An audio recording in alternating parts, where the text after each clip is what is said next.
world is in tremendous danger. We're in danger of possibly a World War III.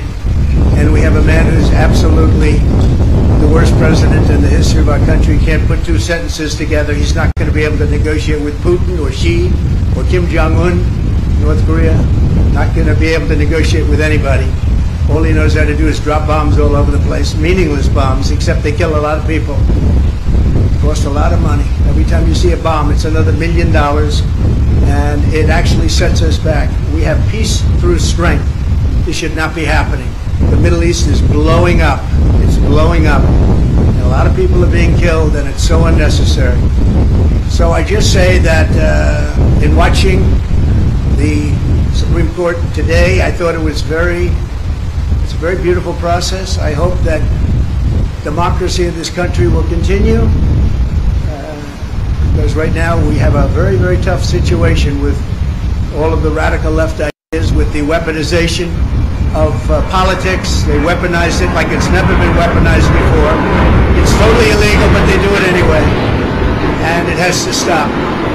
Every one of the court cases that I'm involved, every single one, civil, whether it's the attorney generals or the district attorneys. You look at Fani in Georgia.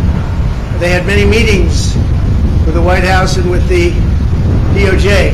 They went there, 8-hour meetings. That was all staged. That was a phony hoax. And now you look at it, and it is a phony hoax. And hopefully that case will be dismissed in short order. It's a disgrace to this country. But they work together with the Justice Department and the White House. And you're not supposed to do that. Every one of these cases you see comes out of the White House. It comes out of Biden.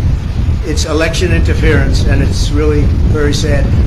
I thought the presentation today was a very good one. I think it was well received. I hope it was well received. You have millions of people that are out there wanting to vote, and they happen to want to vote for me or the Republican Party, or whatever you want to, however you want to phrase it. But I'm the one running, and we are leading in every poll. We're leading in the local polls, in the state polls, and we're leading in the swing state polls, and we're leading very big in the national polls. So it's been a very great honor. We love the country. I think the reason we have such big leads, frankly, is that they loved 4 years of us compared to the 3 years plus the 3 years that they've gone with Biden, where you have open borders, you have crime. Nobody's ever seen crime like this, what's happening. And now the crime is being committed, much of it by the migrants that have come in illegally to our country. I was wondering about that. I said, you know, a lot of these people come out of jails, they come out of mental institutions, they come out of places that you don't want to know about. We don't even know where they come from. We don't know who they are, where they are. They're being dumped in from mental institutions, from prisons and jails. And many terrorists are coming into our country. We're going to be paying a big price.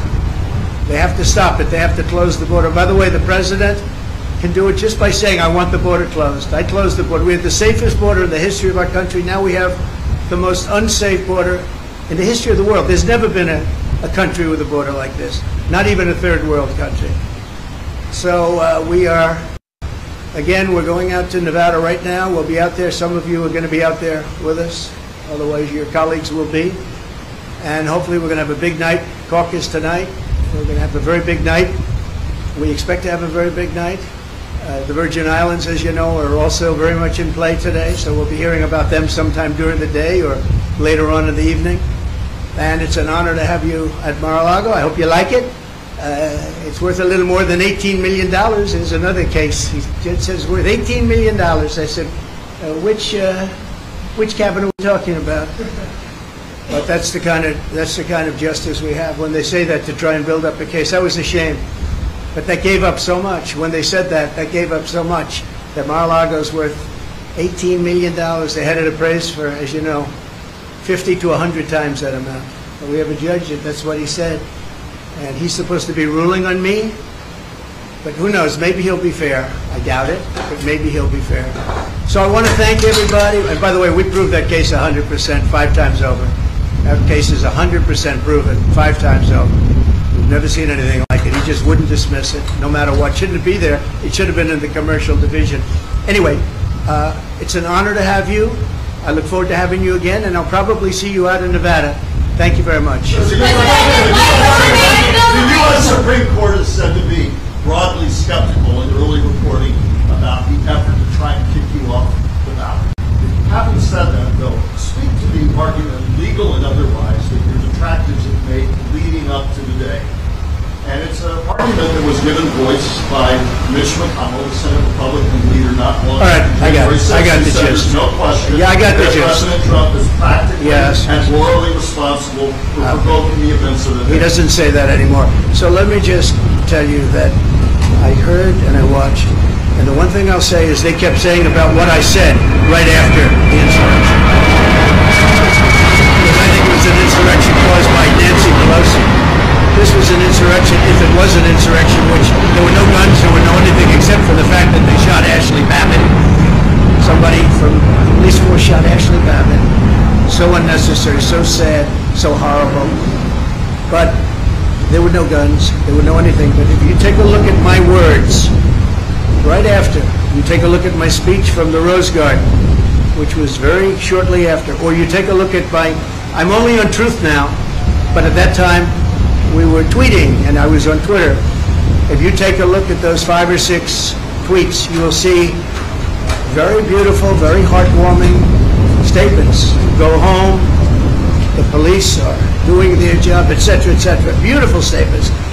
If you see my statement made in the Rose Garden, I think you have to watch that, because today they said the words of Trump. Now, if you take a look at the words of Democrats over the last period of time, look at Schumer's statement about the Supreme Court on the steps of the Supreme Court. He sounded like a mob boss. Take a look at any of them. Take a look at any. We put together a tape of vicious, violent statements made by Democrats. Nobody brings that up. Take a look at Maxine Waters and the vicious statements that she made. I didn't do that. I said peacefully and patriotically. The speech was called Peacefully and Patriotically. It's peacefully and patriotically. He said I said bad statement. It was the exact opposite.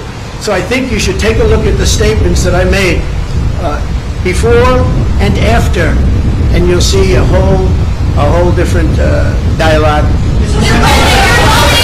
Mr. President, you just mentioned Chinese President Xi.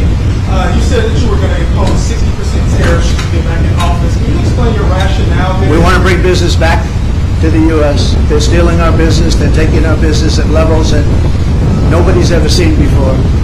By doing that, we bring business back, manufacturing back to the United States, which I was doing. I took in hundreds of billions of dollars from China. No president had ever taken in 10 cents, not 10 cents. I took in hundreds of billions of dollars, and jobs were coming back. I was saving steel companies. Now they're blowing it. When I see U.S. steel being bought by Japan, what a sad thing that is to me. What a sad thing that is. So we want to bring jobs back. Very simple. Thank you. Do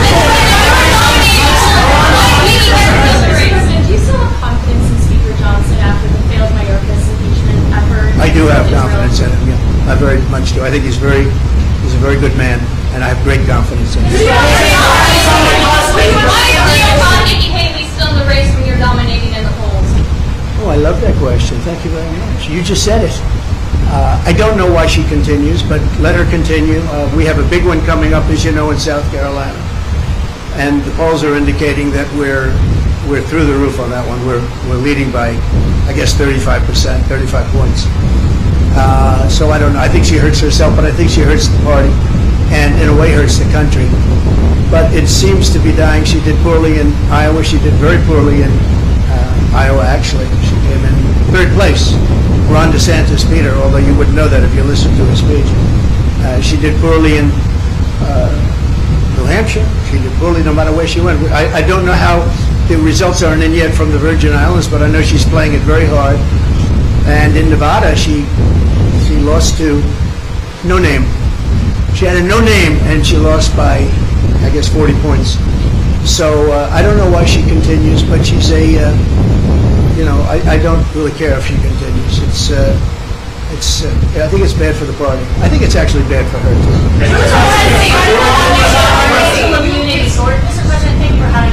Thank you. Given that the battle is over presidential immunity, under what conditions are all presidents and vice presidents being immune from any legal consequences for any action they take during their term?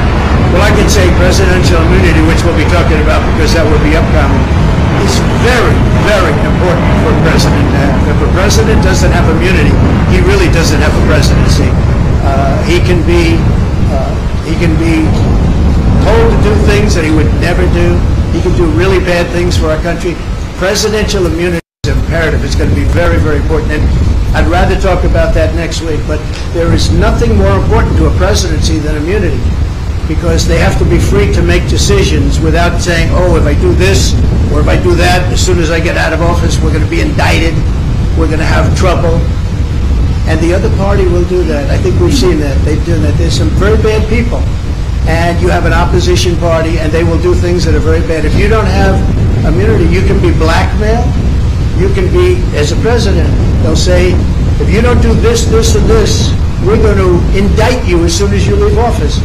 You cannot allow a president to be out there without immunity. If they don't have immunity, you don't have a presidency. You lose all, you lose all form of free thought and good thought. And you probably weaken the presidency to a point that it was never supposed to be weakened. It would be a very bad thing for our country. We'll be talking about immunity in the coming weeks. How confident are you that you will be treated fairly by the Supreme Court justices? And how much of a time frame do you consider if you're a Britain not to be relevant? Well, I'm a believer in our country, and I'm a believer in the Supreme Court. I listened today, and I thought our arguments were very, very strong. An argument that is very important is the fact that you're leading in every race, you're leading in every state, you're leading in the country against both Republican and Democrat. And Biden, you're leading in the country by a lot. And can you take the person that's leading everywhere and say, hey, we're not going to let you run? You know, I think that's pretty tough to do, but I'm leaving it up to the Supreme Court. Thank you all very much.